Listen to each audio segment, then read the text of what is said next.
hadis ya? Enggak semua. Ada makalah. Makalah itu artinya pepatah Arab. Ada hadis, ada ijma ulama. Banyak. Nah, tadi itu ada pepatah Arab yang mengatakan al-kalam yang fudhu ma la tangfudhuhu al-ibar. Jarum nggak bisa nusuk hati, tapi lisan, perkataan orang lain itu bisa menusuk hati kita. Kasih tahu Bang. Gak pernah ngerti nih. Ya, dia lagi ngasih tahu ini sebetulnya, Bang. Tapi berarti harus hati-hati banget sama lisan kita ya? Oh, harus menjaga mulutmu Harimau. Tuh. Mulut ginian harimau banget ada gitu-gituannya. Akar gigi. Sampai luar-luar lagi. Tapi Bang gue pernah nyadar kagak kalau omongan Bang Gobi itu bisa nyakitin orang. Lah kenapa emang? Lah orang ngomong nyakitin bagaimana kalau nyakitin? Nah, itu baru nyakitin terase tuh. Terasa. Itu terase. Nah, Nah, ngomong doang gimana sakit? Ini terase, nafasnya terasi. Terasi. Orang susah ngomongnya lucu ya. Gaya banget. Tapi bener kan itu berarti ucapan kita tuh ya? Ya harus benar-benar dijaga. Ada hadis nggak sih yang mengenai hal ini? Ada. Jadi Rasulullah SAW selalu menjaga lisan. Ketika dia berbicara dengan orang lain, berbicara dengan tetangga, yang pertama itu selalu dijaga adalah lisannya. Karena jelas yang paling banyak nyakitin perasaan kan lisan kita nih. Dalam surah Yasin jelas. Al-yauma nakhtimu ala afwahihim wa tukallimuna aydihim wa tashhadu arjuluhum bima kanu yaksibun. Nanti di akhirat mulut kita dikunci. Tangan bersaksi, kaki berbicara, mulut dikunci. Kenapa? Karena mulut yang paling sering berbohong dan nyakitin perasaan orang lain. Oh, jadi ntar semuanya yang ngomong tuh anggota badan kita ya? Benar. Oh, saya suka sedekah gitu. Kalau suka sedekah. Nah, itu Kalau benar. suka yang lain? Nah, saya sih sukanya nasi uduk. Kenapa nggak disuguhin? Oh, Aa tuh mau. Mau. Bang Jack juga. Ini Iya. udah lama nih nggak gegar. Udah gares, udah menggares nih.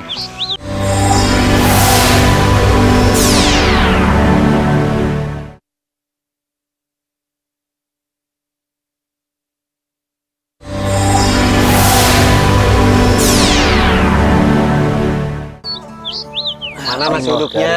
Karim. Kenapa lu senyum-senyum? Nggak apa-apa. Nah, makasih ya Cum ya. Buset, habis nguburin gua kasih empan segini.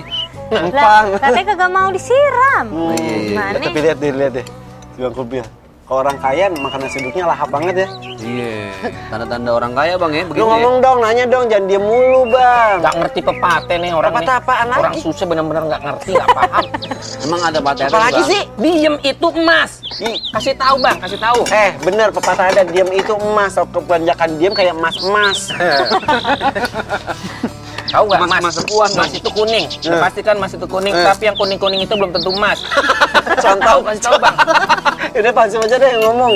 Om Jack, itu apa benar semua ucapan itu doa? Jadi kita harus hati-hati gitu dalam berbicara tulisannya. Bener gak tuh? Tergantung juga, Tergantung juga ya. tergantung dalam posisi apa kita berbicara. Nah biasanya kalau dalam kita posisi terzolimi, dalam keadaan susah, dakwatul mazlum, itu kan omongan kita cepet sampai, mustajab. Bukan berarti setiap omongannya doa, kan? enggak. Tergantung situasi dan tergantung siapa juga yang bicara. Enggak setiap pembicaraan orang itu adalah doa, tergantung juga yang ngomongnya deket sama Allah apa enggak kan gitu.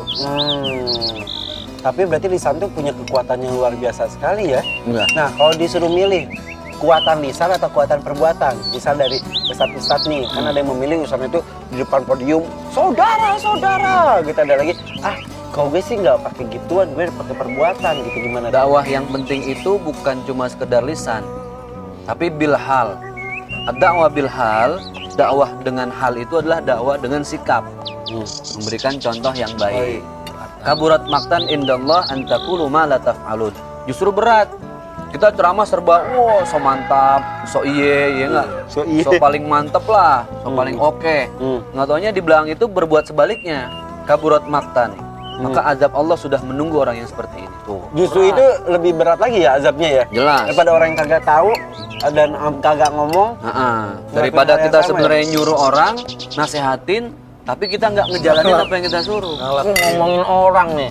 Gak bagus ngomongin orang, lu kenapa ngomongin gue?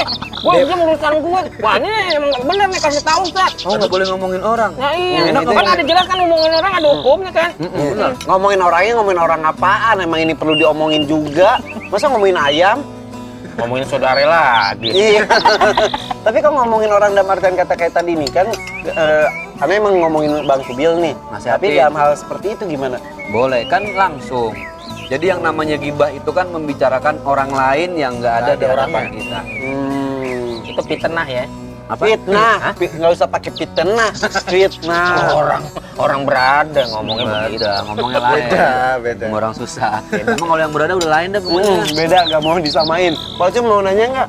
Nih Bang Jack, kan kalau misalnya orang tua suka ada yang nyumpain anaknya misalnya, nggak selamat kamu di jalan, misalnya habis berantem gitu, cekcok, anaknya mau pergi, nggak selamat kamu di jalan. Itu sebenarnya boleh atau enggak sih? Karena kan emang omongan itu kan memang katanya omongan orang tua itu doa gitu kan. Nah itu gimana? Satu alasan yang membuat pembicaraan bukan jadi doa ketika dalam keadaan emosi. Jadi nggak Makanya gini, kenapa tuh? ketika seorang pria mengucapkan cerai, talak, Nggak boleh dalam dalam keadaan keadaan emosi, maka tidak sah. Contoh, tolak tuki. Itu kan bahasa Arabnya kan? Iya. Aku ceraikan kamu. Tapi dalam keadaan emosi, Lagi maka berantem banget gitu semua ya? ulama sepakat, dia lagi berantem banget, maka tidak jatuh talaknya. Dalam keadaan emosi. Jadi harus dipikirin mateng-mateng, Mateng-mateng, berdiam dalam diri keadaan dulu. wudhu. Iya. Baru seorang ibu yang dizolimi sama anaknya, dalam keadaan sholat, dia berwudu, dia berdoa sama Allah. Itu nggak ada aling-alingnya udah doanya. Ngerti nggak barusan yang dia ngomongin? Talak tuh terbagi dari berapa ya? Macam-macam talak. Apa tuh? Talak pisang, talak ubi, talak singkong. Gitu. Kolak. Itu kolak. Orang berada ngomong mah bebas. Apa aja boleh diomongin dia. Ya, kalau gitu orang berada, nanya deh orang berada daripada makan doang orang berada. Nanya deh. Udah banyak pertanyaannya. Bisa aja nih orang berada ya. Tapi Allah tuh katanya benar-benar memperhatikan apa yang kita ucapkan tersebut ya. Lisan kita tuh sangat-sangat diperhatikan oleh Allah.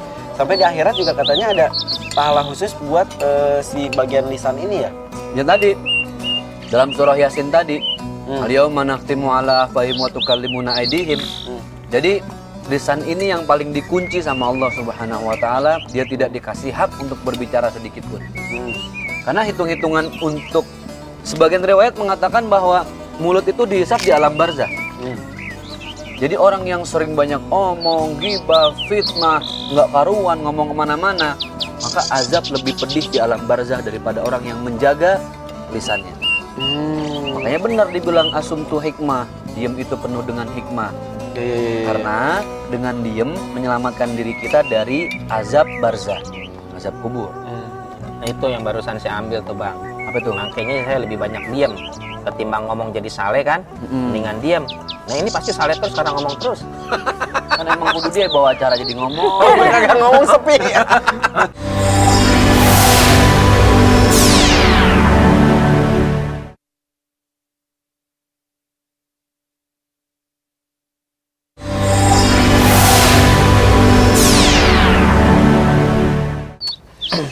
Gimana nih orang berada nih? Makanannya kagak nambah.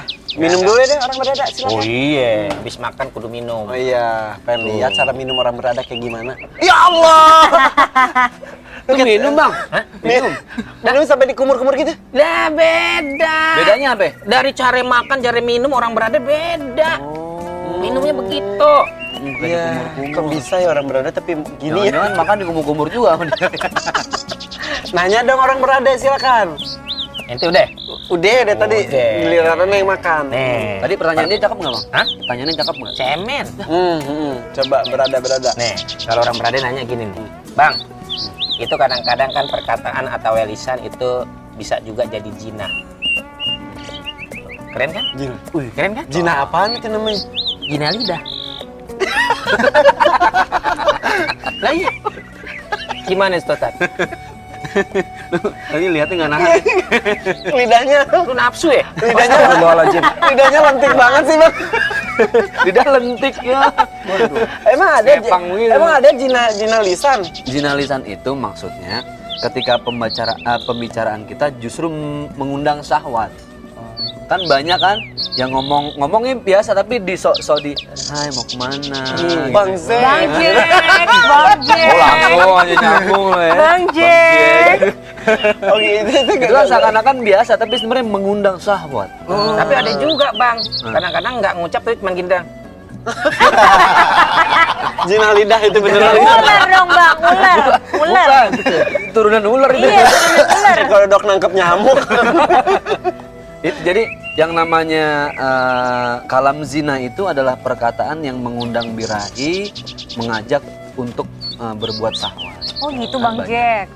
Tuh, kayak gitu contoh itu sampel. Sampel yang konkret. Oh, itu Jangankan ketemu di telepon kadang begitu kan ada. Suara ya. Halo. Undang ya berarti ya.